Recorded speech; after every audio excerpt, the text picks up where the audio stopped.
Question number 42, हमें सबसे पहले क्या लिखना होता है? Net profit during the year,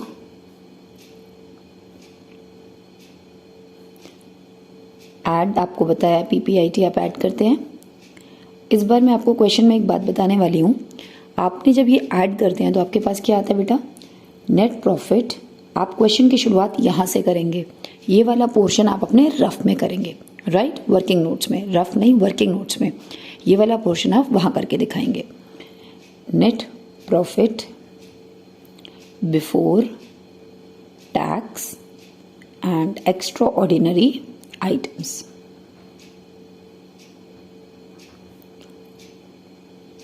question हम वैसे ही करेंगे, हमने सिर्फ क्या किया है, ये वाला जो पोर्शन है ये हम अपने नीचे वर्किंग नोट्स में करेंगे। अब हमारा क्वेश्चन यहाँ से स्टार्ट हो रहा है। इसके बाद आपने इतनी जगह किसके लिए छोड़ते हैं आपको याद है ना? Non cash and non operating expenses के लिए। इसके बाद हमारे पास क्या आता है? ऑपरेटिंग, ताकि आपके क्वेश्चन में बहुत ज़्यादा हौच पौच नहीं हो। Before working capital changes, clear? इसके बाद आप अपना CACL के लिए जगह छोड़ेंगे। हमारे पास क्या आ जाएगा? Cash generated from operations. और इसके बाद हम टैक्स माइनस करेंगे। क्वेश्चन में पहले ही देख लीजिएगा, अगर आपको टैक्स नहीं दिया है तो आप इसकी जगह पर सीधा क्या लिख देंगे? Cash flow from operating activities. इस क्वेश्चन में मैं आपको लिख के दे देती हूँ टैक्स पेड, अदरवाइज आप इस लाइन को ओमिट कर देंगे और यहाँ पे हमारा फाइनल आंसर आ जाएगा cash flow from operating activities.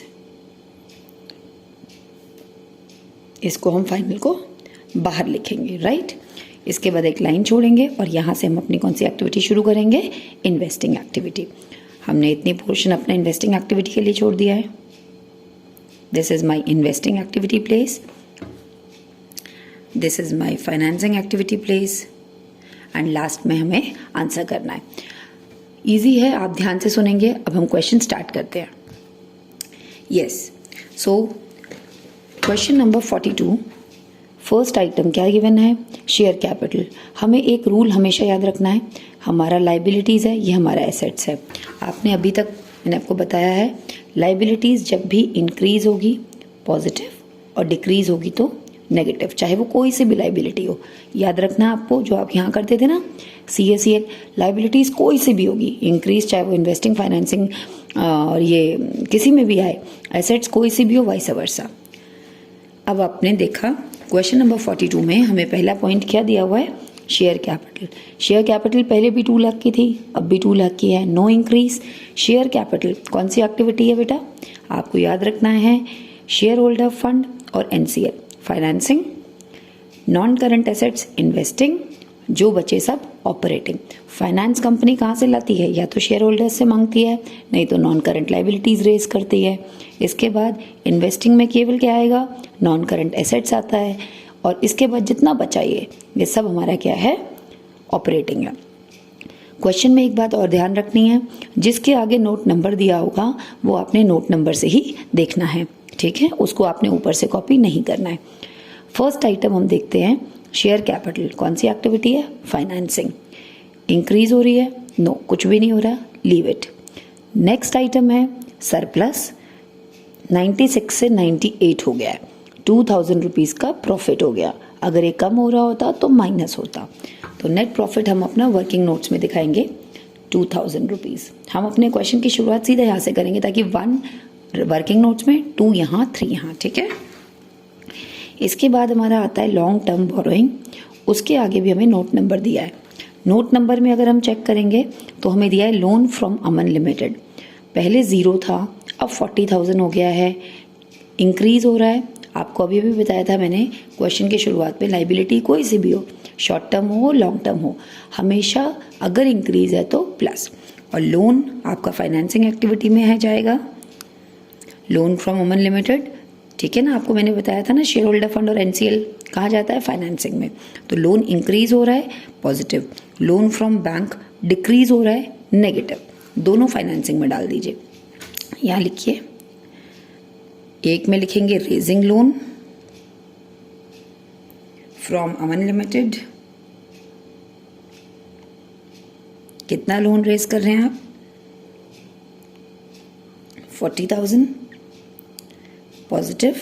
और एक जगह आप लिखेंगे payment of bank loan, payment of bank loan कितना? माइनस में, क्योंकि ये डिक्रीज हो रहा है। आपको बताया है रूल, हमेशा लाइबिलिटी इंक्रीज तो पॉजिटिव, चाहे वो करंट हो चाहे कहीं से भी हो। ऊपर लाइबिलिटी के कॉलम यानी कि इक्विटी एंड लाइबिलिटीज जो ये पार्ट है, जब भी लाइबिलिटी इंक्रीज होगी तो पॉजिटिव और डिक्रीज होगी तो नेगेटिव। याद रखना है इस बात को। और ये एसेट्स के साथ उल्टा है। तो लाइबिलिटी यानी कि ये पूरा, चाहे वो इन्वेस्टिंग है, फाइनेंसिंग है, कुछ भी है, आपको कोई मतलब नहीं है। लाइबिलिटी के अंदर जो भी चीज़ आ रही है वो इंक्रीज तो पॉजिटिव और डिक्रीज तो नेगेटिव। ठीक है। अब लोन के बाद हम किस पे आ गए हैं? लॉन्ग टर्म बोरिंग में लोन हो गया, ट्रेड पेबल्स पर आ गए हैं। ट्रेड पेबल्स कितना दिया बेटा हमें? ट्रेड पेबल 72 से 82 हो गया। करंट लाइबिलिटी है, सीएल की जगह कहाँ पर बताई थी मैम ने आपको? यहाँ पर। सीएल की जगह कहाँ पर थी? यहाँ पर। अब आपने देखिए ट्रेड पेबल्स क्या हो रहा है? इंक्रीज हो रहा है। अगेन अभी आपको रूल बताया मैम ने, इंक्रीज होता है तो पॉजिटिव। यहाँ लिख देंगे हम।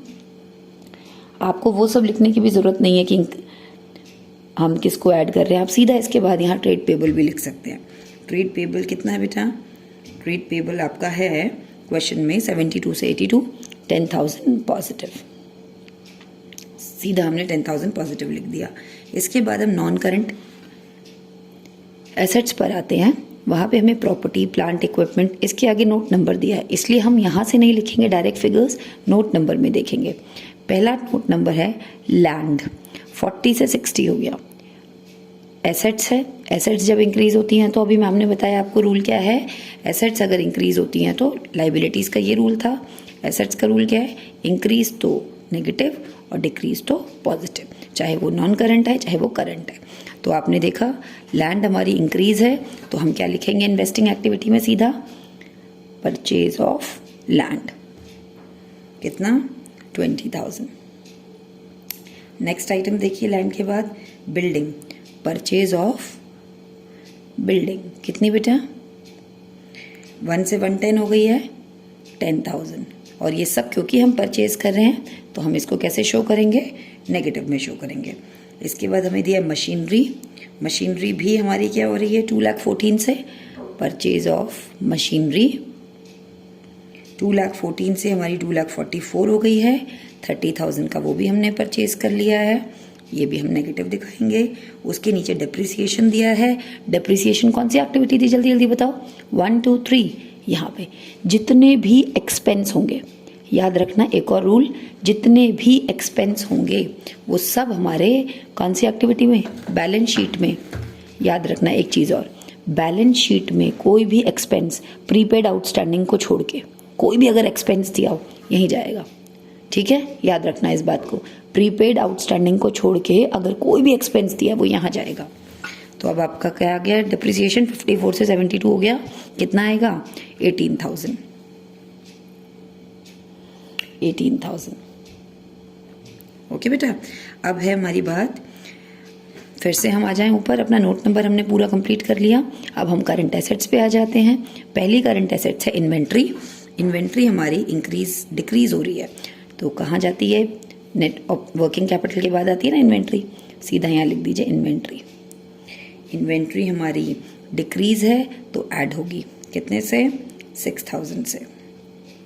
इसके बाद हमारा ट्रेड रिसीवेबल, ट्रेड रिसीवेबल हमारा क्या हो रहा है देखिए ज़रा, 70 से 76, 800 एसेट्स इंक्रीज है तो नेगेटिव, 6800 से नेगेटिव।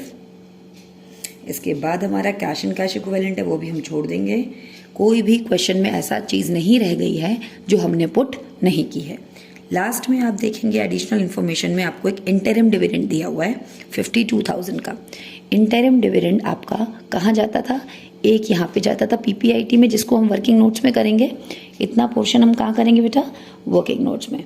ये ऊपर वाला कॉलम आप उड़ा दीजिएगा, क्वेश्चन यहाँ से शुरू करिएगा। करना वही है, बस इसको आप रफ में कर लीजिएगा। इंटरिम डिविडेंड हमें कितना दिया बेटा? 52,000। और इंटरिम डिविडेंड कहाँ पे जाएगा?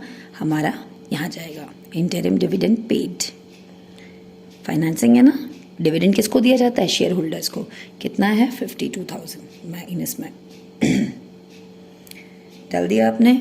अब according to question we have shown each and every item. Now this is 54,000। हम यहाँ से क्वेश्चन की शुरुआत करेंगे। ये 54,000 ये आपने यहाँ स्टार लगा के बता दिया कि हमने नीचे करके दिखाया है, ठीक है। 54 प्लस 18 72,000। इसके बाद हम ये आइटम्स कुछ ऐड और लेस करेंगे जिससे हमारा कैश जनरेटेड फ्रॉम ऑपरेशन आएगा। 72 प्लस 10 82 प्लस 6 88 एंड माइनस 68। हमारा फाइनल आंसर आया cash generated from operation 81,200। Tax paid minus करते अगर हमारे पास होता। और अब फाइनल आंसर जो है जिसमें हमने पॉइंट नंबर ए लिख दिया है cash flow from operating activities, अगर ये आंसर नेगेटिव होता तो हम यूज्ड लिखते बेटा, ठीक है। अब ये माइनस करके जो आंसर है वो यहाँ ना लिख के आपने बाहर लिखना है फाइनल आंसर, ठीक है। इसके बाद हमारा शुरू हो जाता है इन्वेस्टिंग एक्टिविटी। इन्वेस्टिंग एक्टिविटी के हमने सारे पार्ट्स डाल लिए हैं। 20 माइनस -10 -30 तीनों ही चीज़ें माइनस में हैं। हमने टोटल करना है 20 10 एंड 30 माइनस में 60,000। ओके, तो आप इसको माइनस में लिखेंगे और इसके सामने आपने क्या लिखना है, बी पॉइंट। ये हमारा कैश फ्लो फ्रॉम ऑपरेटिंग आ गया था। ये हमारा आ गया cash used in operating investing, sorry, clear. इसके बाद हमारी कौन सी एक्टिविटी शुरू हो जाती है, फाइनेंसिंग। हमारे पास फाइनेंसिंग के आइटम्स हैं। कितना आंसर आ रहा है, 62 माइनस 40 कितना आएगा बताइए, जल्दी जल्दी बताइए, 22,000। ओके, और वो भी हमारा कैसे आ रहा है, नेगेटिव में। तो इसको भी हमने बाहर लिख दिया और यहाँ पे डाल दिया number C, cash used in financing activity. ये हमने तीनों आंसर्स निकाल लिए हैं। अब हम क्या करेंगे, इन तीनों आंसर्स को ऐड कर देंगे, 1 1 1, ठीक है। हमारा आंसर क्या आएगा बताइए, हमारा आंसर तीनों को ऐड करने के बाद माइनस में आ रहा है। इसका मतलब हमारे पास तीनों एक्टिविटीज से इस साल पैसा आया नहीं, पैसा गया है। तो हमने जब तीनों का टोटल किया उसके आगे हम लिखेंगे नेट डिक्रीज। इस साल हमारे पास इंक्रीज नहीं, नेट डिक्रीज। किस चीज़ में, कैश एंड कैश इक्विवेलेंट में हमारे पास पैसा आया नहीं है, पैसा गया है। Net decrease in cash and cash equivalent कितना, माइनस में 800। अब कैसे हमारा आंसर टैली होगा, हम इसमें क्या करेंगे, हमारे पास opening balance, add opening balance हमारे पास पहले से कितना था, क्या चीज़ का, कैश एंड कैश इक्विवेलेंट का हमारे पास पहले से कितना पैसा था, कितना था देखिए, cash and cash equivalent question में दिया हुआ है आपको 8,000। ये क्वेश्चन में मेंशन है, हमारे पास पहले से 8,000 था। 800 रुपये हमने गवा दिए तीनों एक्टिविटीज़ में। अब हमारे पास नेगेटिव में 7,200 होना चाहिए। क्या आपको दिख रहा है, वो सॉरी पॉजिटिव में 7,200 होना चाहिए। 8,000 पहले से था, 800 रुपये हमारा इन तीनों को टोटल करके आया था 7,200, which is given in your book. That means your answer is correct. हमारे पास जो आंसर आना चाहिए वो क्लोजिंग बैलेंस के इक्वल आना चाहिए, closing balance of cash and cash equivalent. क्या ये बात समझ आ गई बेटा, देखिए क्वेश्चन में आपको क्लियर है अच्छे से। अब आपने ध्यान से क्या सुनना है, जो हम ऊपर net profit during the year में पीपीआईटी ऐड करते थे वो आप वर्किंग नोट्स में करेंगे नीचे क्वेश्चन के, ठीक है। फिर उसके बाद आंसर की शुरुआत कहाँ से करेंगे, net profit before tax and extraordinary item से। और पहला पार्ट में सेकंड क्या आ जाएगा फिर हमारे पास, WC वर्किंग कैपिटल। तो आपको याद है मैंने 1 2 3 क्लास में करवाया था, 1 वाला पार्ट आपने वर्किंग नोट्स, सेकेंड और थर्ड पार्ट को यहाँ शो करना है। अपना स्पेस आराम से छोड़ेंगे खुला खुला ताकि आपको कहीं भी कंफ्यूजन ना हो। फिर एक एक आइटम को आप पिक करते जाइए, जिसकी जहाँ जगह है वहाँ पुट करते जाइए। हमेशा एक रूल, गोल्डन रूल याद रखना है, कोई भी हो इक्विटी एंड लाइबिलिटीज़ का कोई सा भी पार्ट हो, चाहे वो NCL हो, चाहे शेयर होल्डर हो, चाहे CL हो, कोई में भी अगर लाइबिलिटी इंक्रीज है तो प्लस, लाइबिलिटी डिक्रीज है तो माइनस। चाहे वो आपकी ऑपरेटिंग में जा रहा है, चाहे वो आपका फाइनेंसिंग में जा रहा है। एंड अगर कोई एसेट्स है तो इंक्रीज होगी तो माइनस और डिक्रीज होगी तो प्लस। Very very easy. आपको हम एक एक करके सारे क्वेश्चन अभी करेंगे। अगर किसी भी क्वेश्चन में कोई डाउट आता है बेटा तो आप मुझसे पूछ लीजिए, ओके।